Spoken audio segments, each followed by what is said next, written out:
Welcome to Soundbreaker. I'm your host, Bob Shammy, and we're about to break the silence. Join me as we go behind the scenes and meet some of the most influential names in the music industry.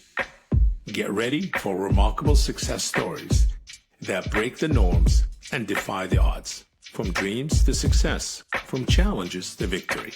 An exclusive backstage pass into the lives of music trailblazers as they create their own path to success.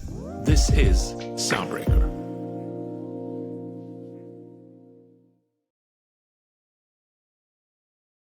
Welcome to Soundbreaker. On today's episode, we're talking to Mark Berry, who is a groundbreaker in the music industry. Thanks for joining us, Mark. For our listeners who might not be familiar with you, could you please introduce yourself and tell us a little bit about yourself and what do you do? Great to meet you, Bob. Great to be here. Likewise. I've been doing this 50 plus years in the business since 1972. I left New York City and went to London, England, just trying to escape the Vietnam War, which was a raging war when I was in high school. So I went to the Institute of Audio Research in Lower Manhattan, down by Washington Square Park, 3 nights a week during my junior and senior year. Got my little certificate. Day after I graduated from high school, bang, I was on an airplane to London, England, where I pounded on doors for a couple of weeks. I wrote down all the favorite studios. Wait a second. You just backed up and went to the UK who paid for the ticket? Your parents helped you out, or how did the whole thing work out? And I was working at the time. I was working at a supermarket in New York. So I saved my money and I paid for the Institute of Audio Research in Manhattan. I paid for that course, the courses as well. And then wrote down all the favorite studios for my favorite artists, Led Zeppelin, Elton John, Thin Lizzy, all the great rock bands of the 80s, all recorded in London, England. And I just wrote down all the studios. And as soon as I landed, the next day I was out pounding the pavement. And Wow. Luckiest kid in the world. I went into Air Studios, wanted to see the studio manager. She wasn't there at the time. They said, come back the next day. So I came back the next day, went into the main lobby. No one was there this time in the front lobby. So I'm walking down the main hallway of Air Studios, and this English engineer comes out, assistant engineer comes out named Nigel Walker. And he goes, can I help you? And I said, yeah, I'm looking there for Joyce Moore, the studio manager. And, Joyce isn't here right now. And he goes, hey, well, you American with that accent? I go, yeah, I'm from the city, blah, blah, blah. I go, New York City. Oh my God, come on in. So here I am. I get invited into this session with Alan Clark, who was the former, he was the lead singer for the Hollies, and Wow. long cool woman in a black dress, and all these great records from the 70s. And I'm sitting there hanging out with Dee Murray, the bass player from Elton John, Brinsley Schwartz on drums, and Alan Clark, lead singer. And I just kind of made myself at home. And when I went downstairs for a cup of coffee, I just said, hey, anyone need coffee? Hey, I'm going downstairs. I smoked at the time when I was a teenager. Hey, anyone need a pack of smokes? I'm going downstairs. Yeah, we'll get smokes.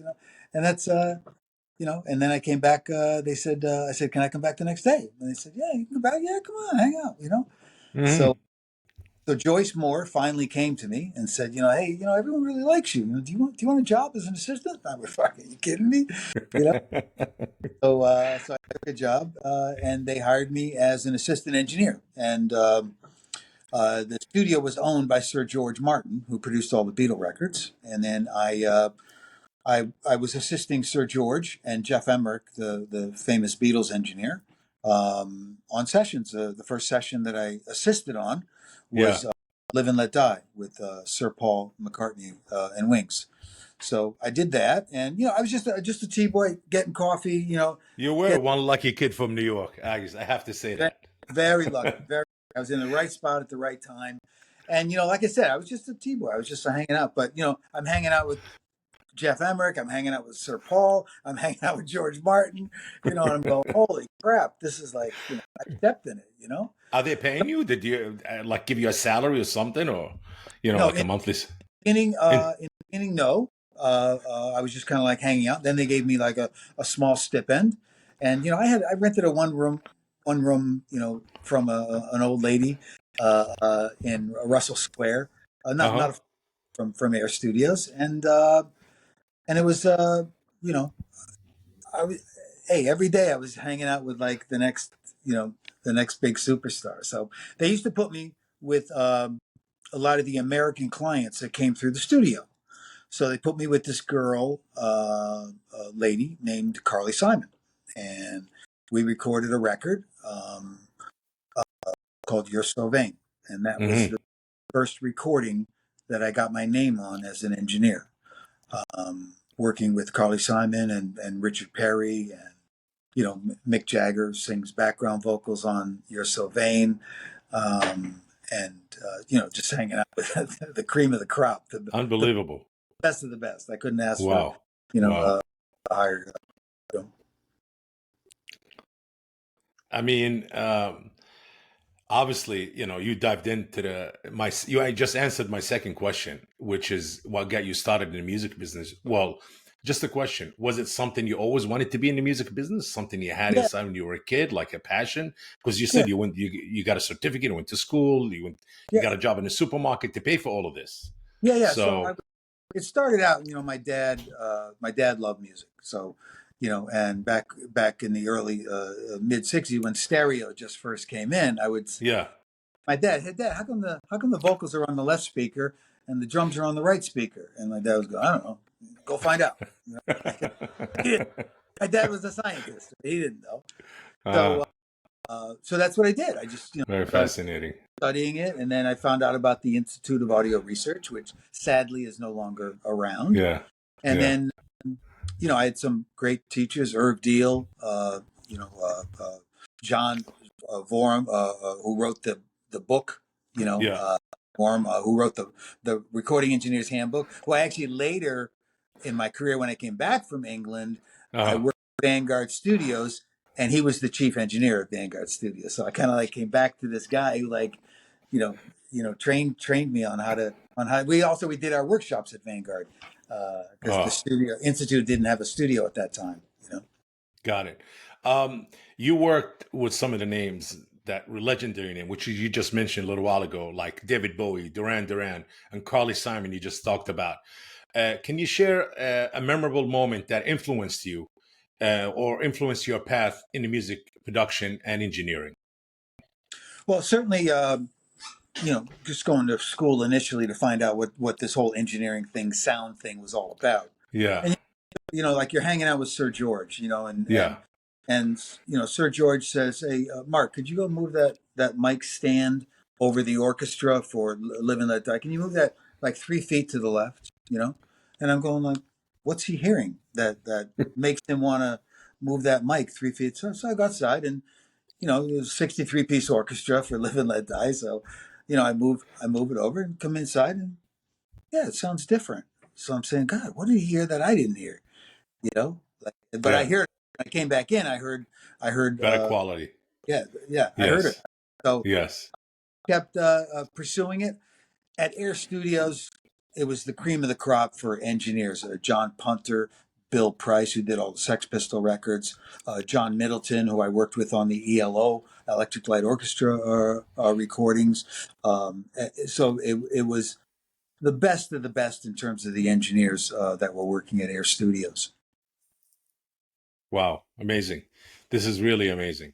Um, your extensive production and engineering and remixing, earned you 36 gold and platinum records. Mhm. Among the project that uh, part of it, is there one that really kind of stand out the most, or kind of have a special place? And if you can share it with us. Well, when I came back from England, I worked there Yeah. for.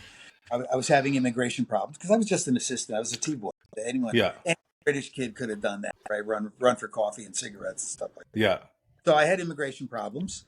So I came back to New York, and I walked the streets of New York for a while, and then I got a job at Vanguard Studios, which Yes. was the turning Yeah. point of my entire career because we were right there at the breaking of the disco dance scene, which was an The disco enormous era. Yeah. in New York City. So Maynard Solomon and Seymour Solomon, who owned Vanguard. Maynard ran the division, and Seymour ran the classical division. They had their own studios on 23rd Street, 23rd 7th Avenue, and the offices were at 71 West 23rd, which is on the corner of 6th. So it was a block away from the studio, and they would put me initially just engineering recordings, and then I got into the disco dance scene. Hmm. And it became what I was known for, and mixing dance records for the night for the clubs. That was when the 12-inch business, as you know, was like Oh an yeah. enormous. Absolutely. It was like found revenue. You take a song, you go in the studio, you spend $2,000, you remix it, and then you sell 500,000 12 inches, and out of this Yeah. $2,000 expense, you made $1 million. Uh, so that's really where I made my name and got involved in the dance music scene. And then I The, started working, with a lot of the Vanguard artists, and then people were coming to Vanguard Studios because Mark Berry was there, and Mark Berry was the engineer there, and Mark Berry engineered and mixed, the Pouze album, or other Vanguard recordings, the Players Association, whatever. And so people were coming and say, "Oh, who makes this record?" "Oh, Mark Berry. He works at Vanguard." So I was bringing in clients into yeah. Vanguard, and that's when I got introduced to Arthur Baker and John Roby You at. made a name for yourself over there Yeah, I at mean, Vanguard. I got my This name is on a great. lot of cool records that were, Yeah. very orient dance nightclub. I had the sound, And and then I everybody started, wants you to engineer these records now. All the, and right, all the big artists. exactly. Yes. So that's how. So I continued doing that. Vanguard loved it because basically it wasn't costing them anything to have me around because I was bringing in so much outside business that were paying the bills. They were paying my salary times 10. At Wow. the so yeah, I was just kind of hanging out, having a ball, making records, having success. At one point I had, I wanted to produce records. And Maynard would go, no, no, no, don't. No, you're a good engineer, good mixer. Just keep on. I mean, you learned, obviously. You've been there enough that you learned everything. At one point, I highlighted the Billboard Hot 100, and I had 10%. Sorry, the Billboard. I had 10% of the chart, right? Wow. So I Oh, slid it under Maynard's door, and here it is. I had a lot of records with my name on them that were all over the charts in various positions. So I said, "Man, come on, come on! Look, I'm doing this for other labels. I want to do this for you." So that's when I met Alicia, and that was my first recording. That Maynard, said, "Okay, okay, okay. Stop bothering me." Basically, here's $1,500.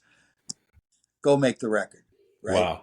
Wow. We did this record, All Night Passion, and he was basically like, and if you lose this money, it's coming out of your salary. It's like, I said, man, I paid like $1,500. Unbelievable. So I did Uh, the Alicia, and she had a phenomenal career at Vanguard. So Great. hit after hit. Yes, yes, absolutely. No doubt, no doubt. You worked with various artists of different genres, I would say pop, rock, and jazz. How do you adapt your creative approach, to fit each project? Well, I had a set sound. I had a set thing that I did, Yeah. and I, we had a little device called the AMS, which was I could re-trigger snare sounds. I could re-trigger bass drum sounds. I could make noises, sound effects on this one unit, and that was really the cornerstone to a Mark Berry record. Is that I used my own snare. I had my own foot, which I stole off someone else's record, and then Yes.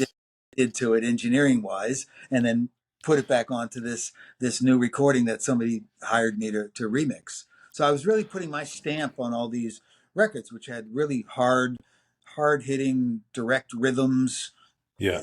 sound noises, sound effects. Like I was taking stuff off of other people's records, that I manipulated and hide it so well that they didn't know it was a little piece of sample off of that recording, you know, Wow. and that's how I got away with that for all these years. Well, don't say the name of the records. You don't want I was nobody like coming I after was you like now a walk, for publishing.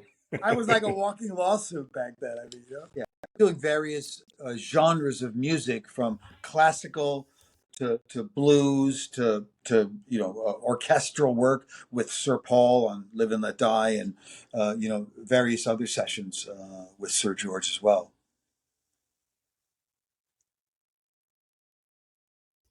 This is great. In addition to the impressive music career, Mark, that you established and you built throughout the years, you ventured into film as well, Yes, and working with Grammy superstar Drake.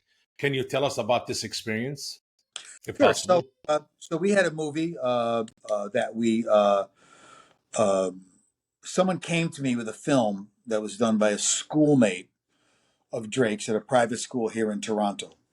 You know, and they remained friends while he was on Degrassi, the TV show, and stuff like that. And then he left Degrassi, and the mixtape that he was working on the streets exploded. Like it was one of the hottest mixtapes around from this Toronto kid named Drake. So they Drake came back to Toronto as a result of the mixtape, and he did a show at the Sound Academy here in Toronto.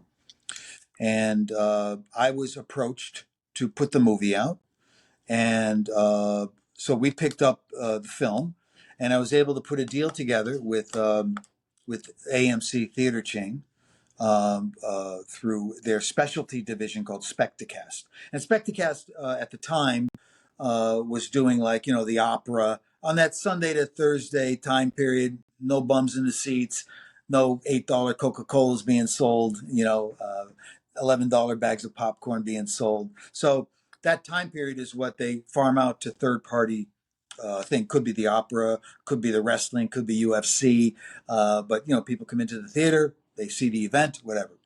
So we were able to put together 1,400 theaters worldwide, It was a and worldwide release.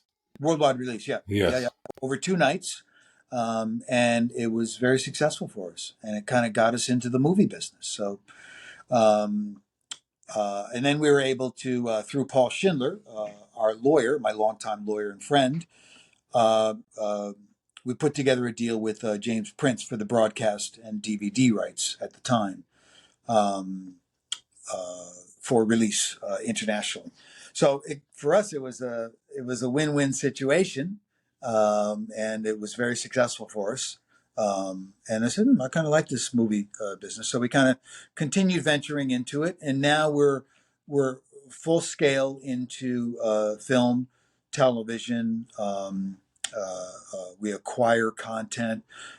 We executive produce content. We have the Sacrifice Game again with AMC Shutter channel that's coming December 1st, and a couple of other film projects as well. We have Bloodline Killer. That's with Tyrese Gibson from Fast and the Furious, and Academy Award winner Impressive.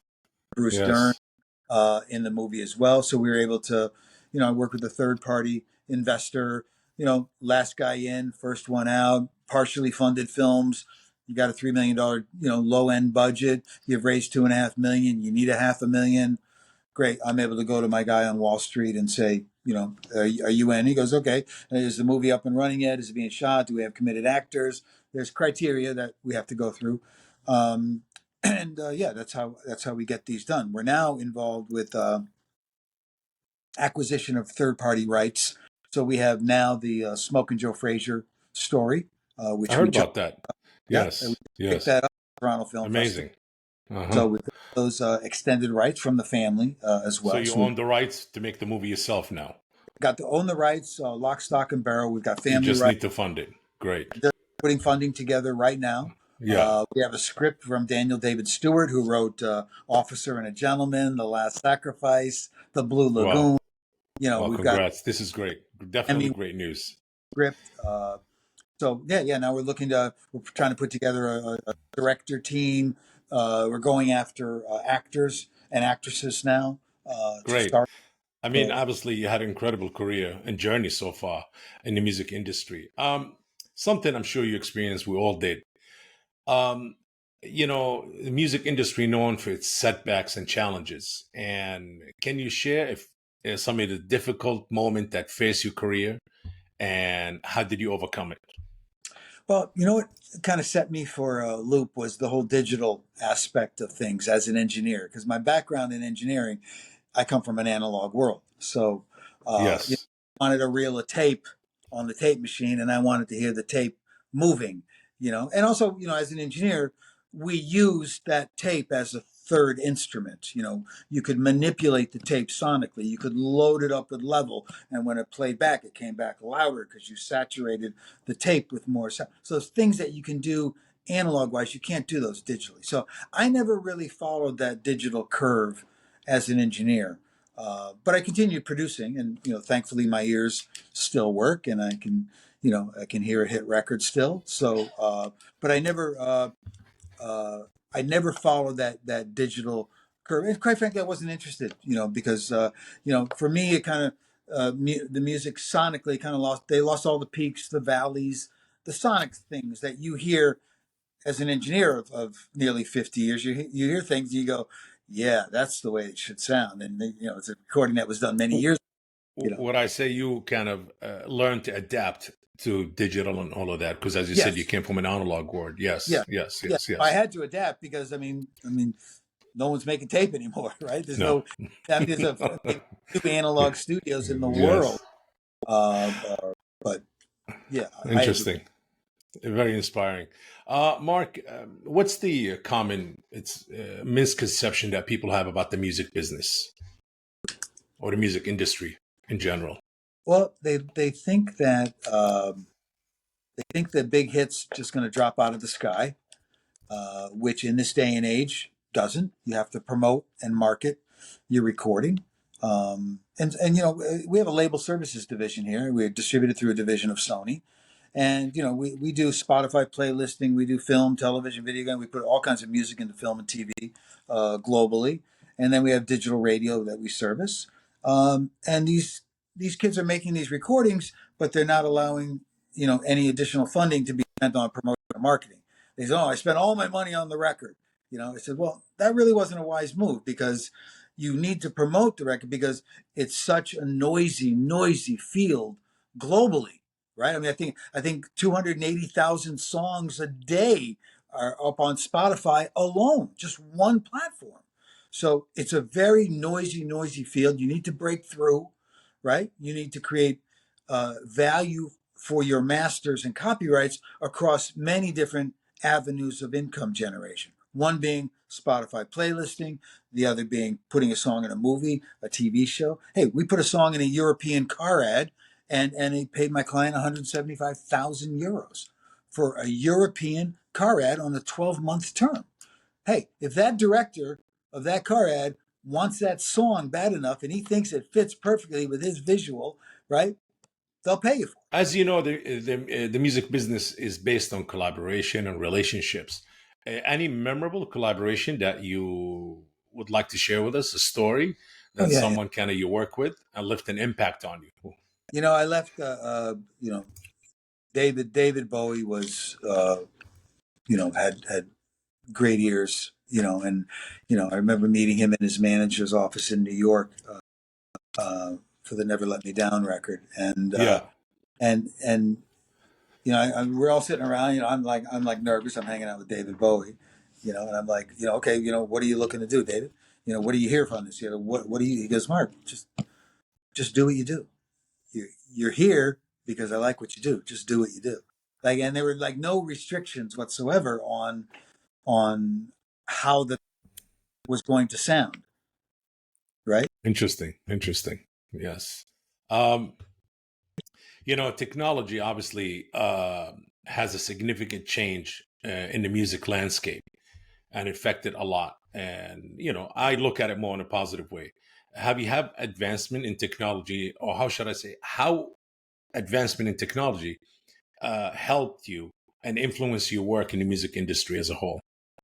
Well, it's a faster pace now. You can get things done at a much faster pace. Hmm. So, um, it, it's yeah, just things move at a much more rapid pace than Correct. you know, uh, and I like that because when you were in the music business many years ago, you were just in the music business, right? But Yeah. today it's the entertainment field. It's the media field. So Yes. you're you have songs in your publishing catalog. You can put those songs in movies and TV shows that you're working on that you control. I mean, obviously, when we do these financing scenarios for the film projects that we're involved in, you know Yeah. what? I want all the music to come from our publishing catalog, right? Because that means we're Correct. internally, right? We're paying ourselves internally, and we're exposing and exploiting masters and copyrights that normally wouldn't have, a chance at radio. But some director may hear them and want to put it into a film or television. Yes. Yeah, true. True. And technology does have a big influence on our business right now.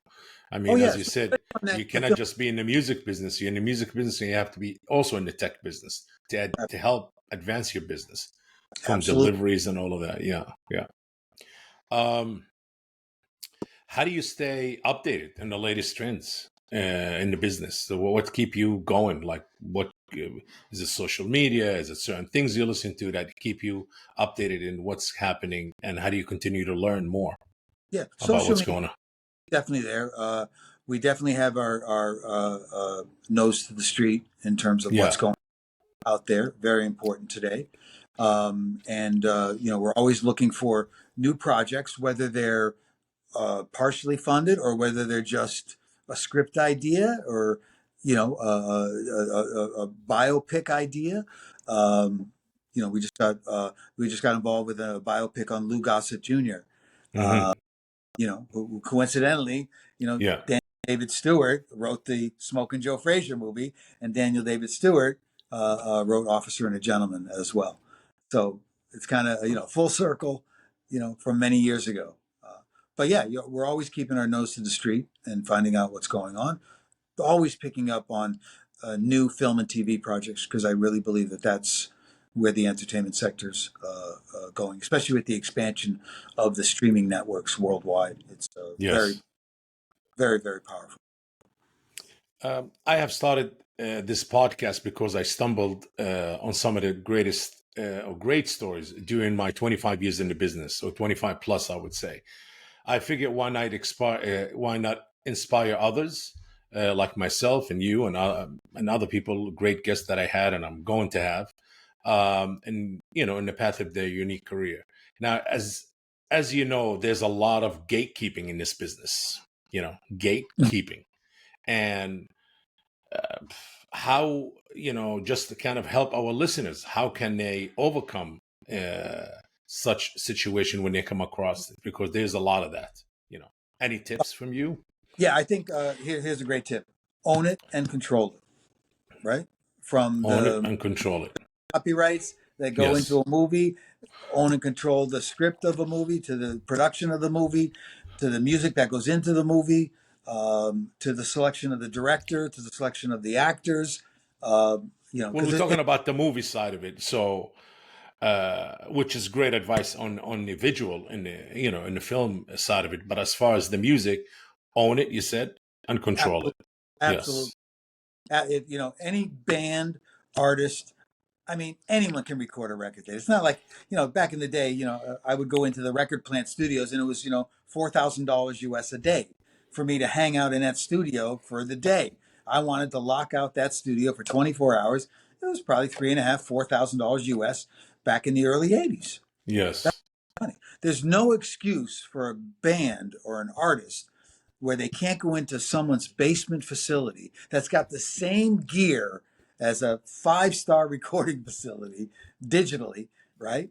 And own and control their own masters that they then can further exploit into a movie, a TV show, a video game, an advertisement, a movie trailer, right? This Yes.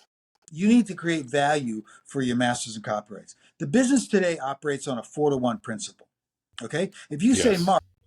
Mark, I want $1 million. My masters are worth $1 million. I say, Bob, no problem. I'll get you $1 million. Not a problem. Please show me $4 million of receipts over the previous 2 years. And I can find someone that will gladly cut you a check for $1 million. And because they know that the $1 million is safe Yes. in a Yes. pipeline of 4 million. Yes. All right. Yes. It's just Yes. how business has evolved financially as well. Right.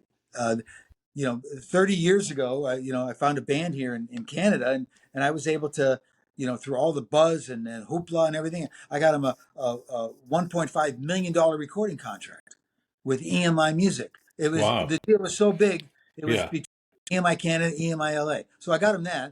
And then we went to EMI Music Publishing, and we got him a $750,000 publishing advance. They hadn't Wow. sold one record, Bob. So this is like in 91. Okay. Not one record had they sold yet to create that sort of value.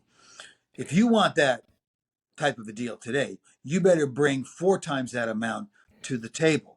And they'll Absolutely. gladly cut you a check, right? Because they know that everything is safe in this pipeline of exploitation, right? So that's just how the business has changed and altered. I see going through the business. I mean, these are valuable insights, really are. And I'm sure our listener will find them very incredibly helpful and very helpful. Sure.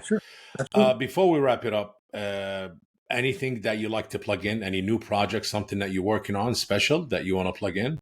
Yeah, we got And Smoking yeah, which is the life rights of Smoke and Joe, and we're very excited about that. And we're just in the middle of putting the finance together for that as well. And then we have the Lou Gossett Jr. Documentary, which we're very, very excited about as well. So we've got some great stuff coming out on the visual side of things. And then on the audio side of things, we have a constant stream of clients that come to us that are doing great. We've got Josh Turk, Anthony Brown, Delan Ohm. These are all clients that come in. They've made their masters in a friend's basement, and we're helping them get it up and running. All the artists I just mentioned to you, we have 1 million+ streams on Spotify for all these clients. So we go after Spotify. We're in the insertion business of putting them into movies. In fact, we need to create value for these yeah, masters. That's what's absolutely. required if you want to see it expand even further. Creating value. That's what's about. Creating value of your masters. That's it. You Yeah. can't. Monty Littman, right? Yes. So Republic Records. Yeah. quick, I call it Monty Littman. Monty, I got a girl up here in Canada, phenomenal, 16 years old, cute as a button, sounds like Mariah Carey. He goes, Mark, send me the data. No problem. I said, okay, do you want an MP3? You want a wave? And he goes, no. I don't want to hear the music. Just send me the data. Yeah, he wants to see the data. He just Yes. wants the data. He wants to Yeah. know if that ball is at the 50-yard line for him to even come on board. Because they don't Yes. have the money to take it to the 50-yard line anymore. Right? Yes. So Yes. they want the game already in motion. They want that ball at the 50-yard line. They pick it up and they take it down the field even further.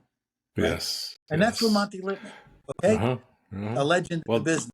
yes. I mean, the game changed. Absolutely. You're right. You're right. 100% right. Well, thank you for joining us today, Mark. And this concludes today's episode of Soundbreaker. And please make sure to follow us on social media and stay tuned for new episodes. See ya. Great. Take care, Bob. Thanks Bye-bye. again, Mark. Bye-bye.